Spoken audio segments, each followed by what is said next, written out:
Hello, everybody. This is the first edition of the Watch and Talk podcast. This is episode one, probably going to be titled like the Pistons and how they're doing. For anyone who is just tuning in for the first time, and it would be a lot of you, if not all of you, because this is the first episode. My name is Ian. I'm going to be your host, and this is going to be a podcast dedicated to what I think about the Pistons and the Detroit Lions and some other teams around the leagues, around different sports, different conferences. I'm more or less doing this for myself because I want to get more into the podcasting game and I want to follow sports more. I want to be able to talk about it, and I want to be able to share my opinions, and just kind of have a good time. So that's what this is going to be about. If you are listening, welcome, welcome. This episode is going to be dedicated to the Pistons start. They are currently 8-11, and it's just going to be kind of seeing what I think they can do, what their ceiling is. We're going to talk about some hot takes, some Q&As, really just get into the nitty gritty of the Pistons season. So if that sounds fun to you, let's just get right into this thing. To start us off, I want to look back at the Pistons' previous games for anyone who's not been able to keep up with the Pistons. They are currently 8-11, as I stated previously, and that 8-11 record is a lot better than it sounds. I mean, last year we were 16, or apologies, 14-68. It was a pretty rough season to say the least. And unfortunately, as much as that does suck and it does hurt to hear, we are off to a lot better start. We already have half the wins that we had last year. And it's been looking really good. We've actually had a number of games that have come down to the final possession. And if you're curious what some of those are, that was game seven, the Hornets versus us. We were actually up by 1 point with about 3 seconds left. LaMelo Ball shot and missed, and then Brandon Miller came up, got a putback layup over I think it was, correct me if I'm wrong, Isaiah Stewart. And unfortunately, that ended us up losing us the game. We also had a 99-99 with about 10 seconds left against the Rockets, and Jalen Green just, hey, put up a great shot. There's nothing you can do about that. We can come back and score. We had a game like the Pistons and the Bucks where it was a tie game, no zeros on the clock. Alley oop to Ron Holland. He gets fouled by Giannis, misses both free throws. We go to overtime. Giannis drops 50 and we just lose. It was really, really unfortunate. But we've had a lot of good wins too. Like tonight, this is being recorded, we just beat the Raptors with Jaden Ivey going over Scotty Barnes on a layup to win us the game. Or you can look at the Heat game in the NBA Cup where Tyler Hero goes down, hits a three. We come back, we tie up the game, and then Eric Spoelstra decides to call a timeout with nothing left. We send Malik Beasley to the line. He hits the free throw. They miss their next clutch shot, and we end up winning that game. Or you can look at the last time we beat the Raptors before tonight, where it was 99-95, really close game, but we were able to pull it out. And that's been the story of a lot of games this season. You can also look back at the Hawks and Pistons, which happened on November 8th. And in that game, it was 120 to 122, or yeah, 121 to 122. And because Cade Cunningham hit the game-winning layup and then the game-winning block, and that was super, super fun to watch. This has been a super good. Okay, I shouldn't say good team. This has been a very fun team to watch, and it's been a lot better than last year. But we've also had our stretch of really bad games. Like in the regular season, our first two games we lost, or the first three games we lost, we went down 115 to 109 against the Pacers. Close game, we couldn't close out. We got killed by the Cavs, 101 to 113. And then the Celtics, actually, it was a 6 point game. We were tied up with them about 2 minutes left in the game, and then Jason Tatum and Jalen Brown, I mean, that's just, I mean, the Celtics are one of the best teams in the league. I mean, you can't expect a playing team to beat them. And it's unfortunate, but hey, that's what's going to happen. Then, if you want to look ahead in the schedule, I know we talked about some of these close games. We got killed by the Knicks. We ended up beating the 76ers, who've been off to a really rough start. For anyone who doesn't know, they are currently 3-13. Jared McCain, though, rookie of the year. So that's pretty cool. We ended up beating the Nets. We beat the Lakers. So that's kind of what we're looking at right now. We're beating these teams that you're like, okay, these could be good playoff teams. But then you end up losing to teams that we have no business losing to, like the Magic. And Magics are good right now. Franz dropped like 37 points on us. He had an amazing day. But they don't have Pablo. And without Pablo Banchero, or is it Paulo? It might be Paulo. Um, I don't know. I'm gonna be honest with y'all. So that's kind of been the story so far for this team. A lot of close games and a lot of teams that we definitely could have beat, but we just weren't quite able to overcome them, unfortunately. So moving on to some of the strengths of this team, something I want to talk about is Asar Thompson, and because of this, he's a really good player, kind of the backbone of our defense. And for anyone who is wondering who he is, or if you haven't heard of him, we drafted him last year, fourth in the draft, and he had a really good rookie season for us. He had 68 blocks, 59 steals. Not a great offensive player, but we drafted him for his defense. And in the March of last season, he got ruled out with blood clots, and because of that. we didn't see him for the first 17 games. And that was really, really tough because we needed his defense, like I talked about earlier, in the game that we lost to the Hawks or in the game that we lost to in the Hornets. Either of those games, if we have Asar Thompson that final possession to cover their guys, we might win that. Or in the game with the Bucks, if he's at the line instead of Ron Holland, the rookie, we might win that game. He probably hits one of those free throws. So he came back tonight.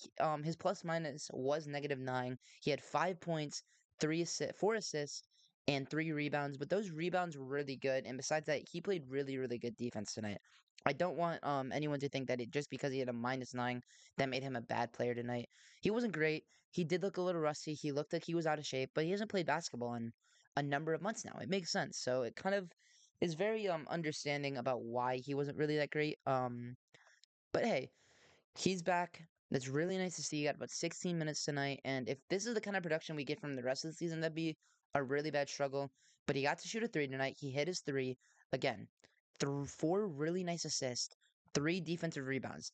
If those numbers can go up, he is going to look amazing, and that is going to help us in the long run, especially because we won tonight without Cade Cunningham. He's currently out. Had some back spasms along with an ankle issue. Not really sure he's day to day right now. So we're missing him, but we're able to win games, and that's huge, and that's really, really nice to see. So moving on, I want to talk about the general strengths and weaknesses of this team that I've been able to see so far. There's been a lot of good things, a lot of bad things. I mean, there's a reason we're 8-11. A lot of those are close games that we haven't been able to close out, but it's just also been super, super hard for this team. I mean, we've had a lot of injuries, but something I really want to point out is how good our backcourt has looked. Jaden Ivey and Cade Cunningham have had really good seasons, and Cade Cunningham has been dealing with injuries all season. He had back spasms the first 10, 12 games, ankle issues, now he's out day to day. But even through all of that, he's averaging 24, 7, and 8 right now. And hey, we will take that all day. I mean, for a superstar, what more can you ask for? I mean, that 8 assists a game is more like 9 assists. He's shooting 40% from the field, 35% from three. I mean, not great. Great efficiency. Could be better, but we'll take it. I mean, for me, who wanted to see him jump in his defensive more than his offensive, he's looked really good defensively. He's had a few blown coverages here and there, but overall is really, really good. And I definitely think that anyone who's questioning the fact whether Cade Cunningham could be our superstar player is now realizing, hey, this is the guy that we need to build around. And that is something I really, really like to see.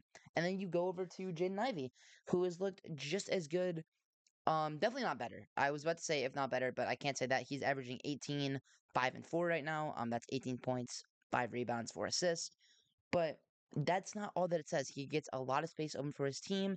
He makes great passes, really good looks. He has decent efficiency. And I mean, just looking at this team as a whole, if you just take this backcourt and nothing else, they are probably a top 10, 12 backcourt in the league. There's not a lot of backcourts I can think of off the top of my head besides maybe like Donovan Mitchell and Darius Garland, or if you want to head over to Luka Doncic, obviously, and Kyrie Irving. I mean, you also could bring up players like Stephen Curry and Lindy Waters. Because Stephen Curry is just such a good player, Lindy Waters is probably not as good as Cade Cunningham. I think Cade Cunningham is a better overall player. But when you think about Stephen Curry, one of the best point guards of all time, one of the best players of all time, I mean, you know that's going to be a better backcourt. But besides those three off the top of my head, you could go to maybe like who? Yeah, I don't even know. Like that's what I'm saying. Like you definitely have to look into it a little more. You might want to go to like Mike Conley and Anthony Edwards. That's obviously going to be a better backcourt because Ant is a top 15, top 10 player in the league right now. But then outside of that, you really start to just kind of lose what you may or may not see as a better backcourt than these two. And they're also young, they're spry, they're peppy. I mean, they're going to do a lot more developing.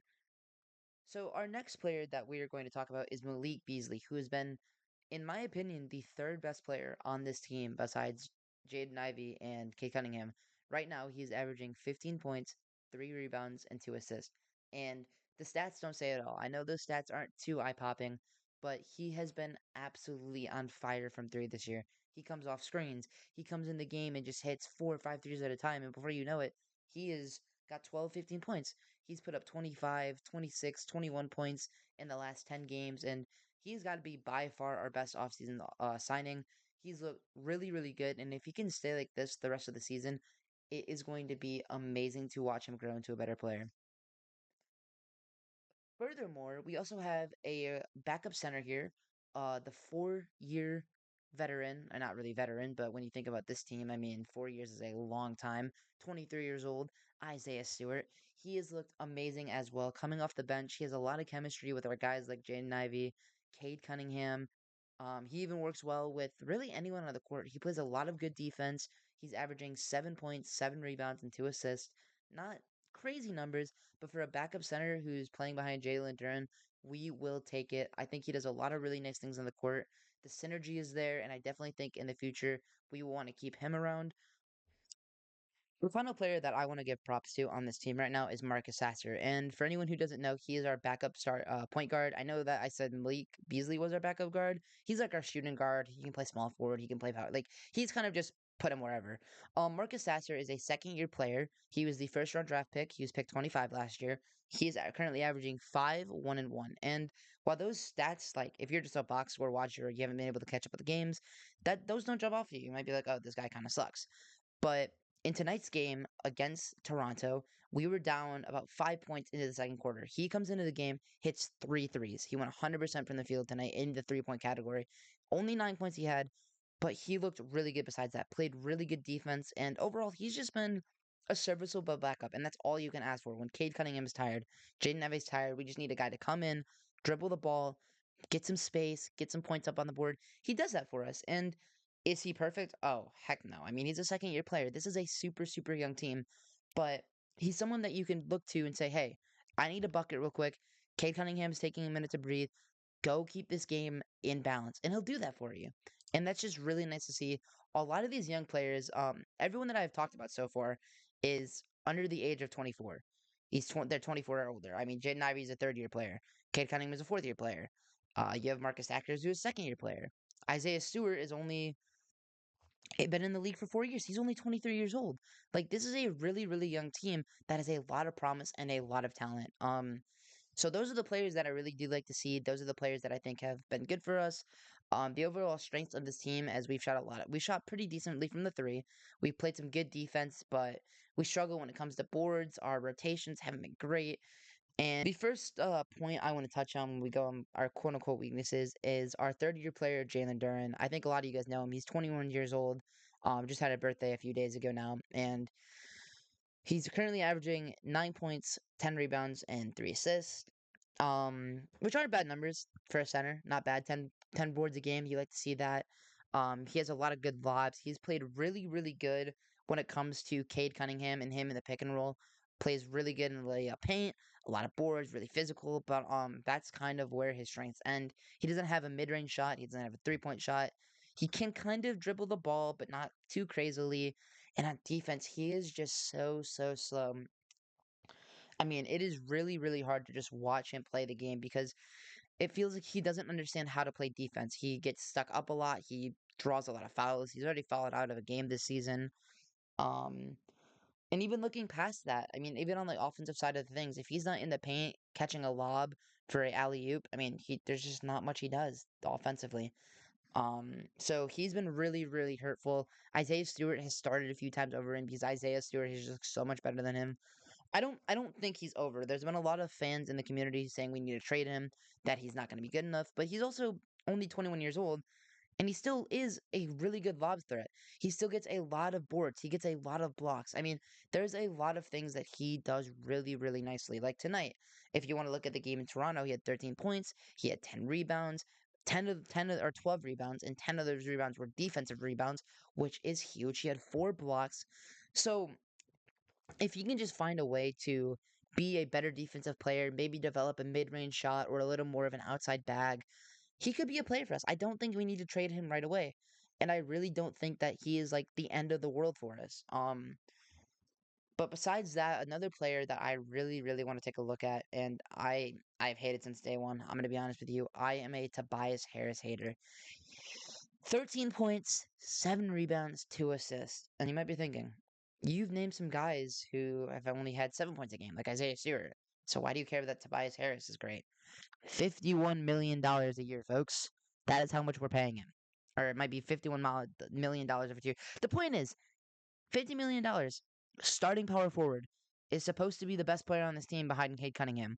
And you're telling me he only has 13 points tonight? He had 12 points on 30% from the field, 25% from three. And our loss to our Orlando, guess how many points he had? Eight. Guess how many threes he hit? Zero. Are you kidding me? Or if you want to look at the game versus Chicago, 16 points, 1 for 4 from three. Washington, we won that game, but 12 points, 1 for 3 from three. This guy is supposed to be our second option, not Jaden Ivey. That's why we signed him. He's supposed to come in here, be a really good shooter, be someone that we could rely on when Cade Cunningham was out, and then Jaden Ivey would be our third option, and he's just not been that. Like I really cannot stress this enough when I say that Tobias Harris has been a detriment to this team. And it's unfortunate because he came in here, we're like, okay, we got him. He's a good player. He's been the star of some teams like a few years ago when he played for the 76ers. He wasn't an awful player. And he was even, I mean, he played here before too. Like, he's been a good player in the past, but this year he has really, really struggled on both sides of the floor. And he has been by far one of our biggest weaknesses when it comes to losing games and winning games because he just can't hit the clutch shots. He doesn't do what we need him to. Moving on from that, I want to look at our rookie who we got in the first round this year. That's Ron Holland. He's averaging 5 points a game, 3 rebounds, and half an assist. And I mean, okay, cool. Like, I mean, he's a rookie. You can't blame him too much. But as I talked about earlier, he's the reason we lost the game in the Bucks versus the Bucks a few nights ago. If he hits one of the two free throws, I want to just like really paint this picture for you guys. Point 0.4 seconds left in the game. He gets an alley oop over Giannis. Giannis follows him. He misses the layup. There's no time left on the clock. Not point 0.1 seconds, not point 0.12. No time left. If he hits one of these two free throws, we win the game. He misses them both, stays in the game in OT, and gives up a ton of points. Misses the shots. He's shooting about 30% from the field right now. When it comes to 3 pointers, I mean about 35% in total. And he's a rookie. I know we can't be too mad at him. He's only 19 years old, but man, he's looked really really rough. And for someone who gets a lot of rotational minutes, like he played 15 minutes against Washington, 14 minutes against Charlotte, 16 minutes against Orlando, and then 11 minutes tonight. You can't really have these kind of bad games when you're not playing that good. And it sucks to see because you want him to be a good player. You want to give him time to develop, but we've been rebuilding for like 3, 4 years now. We've been in the lottery the last 4 years. Pistons fans want to see this team actually grow to the next level and maybe be a playing team this year, be a playoff team this year. I mean, we're not going to win the NBA championship. Like, we're not, I'm not trying to get crazy. I don't think we're going to be one of the best teams in the league, but it would be nice to see this team fight for a play-in spot and have a real shot. Give Cade Cunningham some experience in a non-regular season game. But we just haven't been able to see that yet because there's been so many players on this team who just are not quite there yet. Another player that I want to focus on here is Simone Fontecchio. He's a third-year player, wasn't drafted, played in Italy for a little bit actually. He's been okay. He hasn't really been great. He hasn't been the worst player in the world, but he's not really someone I care about too much. In his last 5 games, he's averaged about 5 points a game. Hit some threes here and there. It's kind of nice. He can shoot, but he's just a backup. He's just kind of a role player. Doesn't do anything too special. Definitely isn't the reason we're losing a lot of the games, but also isn't the reason we're winning a lot of games. If you want to look to Tim Hardaway Jr., who started off this season looking really, really nice for us, he is currently averaging 10 points a game with 1 rebound and 2 assists. He looked really super good. And then about a week ago now, he actually went down with a head injury, split his head open, had to get wheelchaired off the court. He's okay now. He's back. But ever since he came back, he just really hasn't been the same player. In his last 5 games, he is 4 for 32 from the three, and his entire role on the team is to shoot threes. So when you're struggling that much, I'm gonna give him some flack. I'm gonna kind of let him go, just coast for now. He's getting off a really bad head injury, but if we're gonna keep him in a starting lineup and he's gonna play 25, 30, 35 minutes a game, I mean, you got to be better than that. And I understand that you're hurt. I understand you're trying to play through for your team, but if you're not ready to come back, you can't come back yet because you are losing us games. 0 for 8 from 3 against Chicago, a game that was winnable until you missed a lot of shots in the fourth quarter. But yeah, so that's kind of where we're looking at right now. Those are the strengths and the weaknesses of this team. We're gonna take a look here now at the next segment I want to run, which I like to call hot streak. And this is a player that I want to point out on our team that is having a really, really good streak. I talked about him earlier when I was talking about the strengths of this team, and that is Malik Beasley. I kind of already went over everything I wanted to talk about with him, but I just wanted to give him special props as kind of a player that we didn't expect to be that good. When Malik Beasley got signed, we knew he would be a role player, we knew he would be a backup, but we didn't expect him to take this absolute amazing leap that he has taken. We expected him to only average 7 to 8 points a game, not 15. And that 15 is with 25-point nights, 26-point nights. He comes off the bench and hits four threes in a row. There's been nights he started for us when he had an injured player. He has been the third best player on the Pistons, and I don't even think it's relatively close. Like some people might want to say it's Isaiah Stewart, or you might feel forced to say Tobias Harris because of how much he's getting paid and how good he should be, but he really has not played good this year. Malik Beasley is on a hot streak, and if he keeps it up, I could see him in the starting lineup over Tim Hardaway Jr. or Tobias Harris in the future. So that was that segment will be a little longer in the future, but since I already talked so much about Malik Beasley, I don't want to give him too much credit. Not saying that he doesn't deserve it, but I know that people don't want to hear me say the same thing over and over and over again. So we are going to move on. Moving into now our third segment of the day, it is going to be what did you say? And this is going to be my hot take segment, kind of just what I think needs to happen to make this team better or something crazy that I just want to talk about. And the thing that I want to talk about, my what did you say moment, is going to be we need to trade Tobias Harris. And for anyone who is wondering why I think that, I know I already talked about him and our weaknesses, but he has just not been the player that we need him to be, especially with $51 million. You're playing for $51 million and you're averaging 12 points a game. Like, are you kidding me? You're shooting sub 35% from three when one of your only jobs is to shoot threes. I mean, he's looked better in the last 5, 6 games. Don't get me wrong. I mean, he has definitely not been the worst player on the court, but when we're paying someone to come in here and be the second option, I mean, if you're getting paid $51 million, you should be the second option behind our superstar. Jaden Ivey has been the one who has been our second option, and we hope to see that in the future when this team is ready to make a good playoff push. But signing someone like that in the offseason to come in here and just be super underwhelming, I just don't see why he needs to be here. So what I think we need to do is go out and get a new player. Maybe some draft capital, but ideally, like I said, I want to see this team fight for a playing spot and start making some winning moves this year. And we're just not going to do that by trading him for draft capital. Also, $51 million contract. I mean, you got to trade players back. So the player that I want to see us go after is Cameron Johnson. He has been absolutely electric for this team. He plays for the Brooklyn Nets, who doesn't for anyone who doesn't know, he's currently 28 years old. So he is a little on the older side, but I mean Tobias Harris is older as well. He can come in, be a nice veteran. He's played a lot of different positions. He's taller. He's about 6'8". He's averaging 20 points a game on four rebounds, 3 assists, and 50% shooting. He has looked amazing. He's been a really good basketball player all year, and the Nets are a team that is tanking right now. Cam Thomas is their best player who averages about 25 points a game, but I mean, that's not really enough for what they want to do. They have a really, really young team. They're currently 8-10 in the Eastern Conference. They're actually one game ahead of us because we're 8-11. Um, and like yeah, they're 8-10, but they're in a rebuild year. This is not going to be sustainable. Tonight they beat the Warriors, and the Warriors just looked really pathetic. It was really sad to watch. That's not what we're talking about. But this is a rebuilding team who's not going to try and really. They want to be in the lottery. They want to go get a player like Cooper Flag who looks really good and start their rebuild with Cam Thomas and him.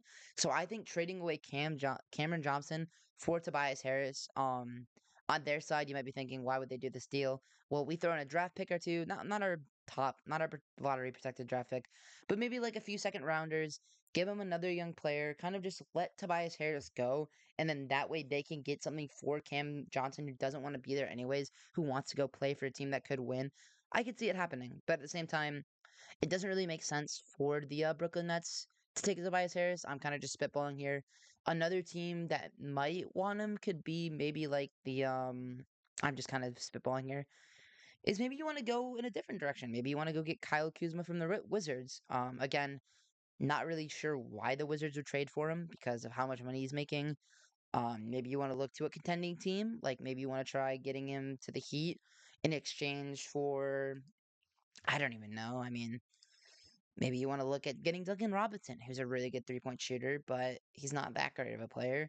You could maybe try to go younger, like in Jaime Jaquez Jr., who's been a really good player for them. He's been really solid. But again, I mean, there's no real trades you can make for players at this point in time that makes sense for the opposing team to get Tobias Harris.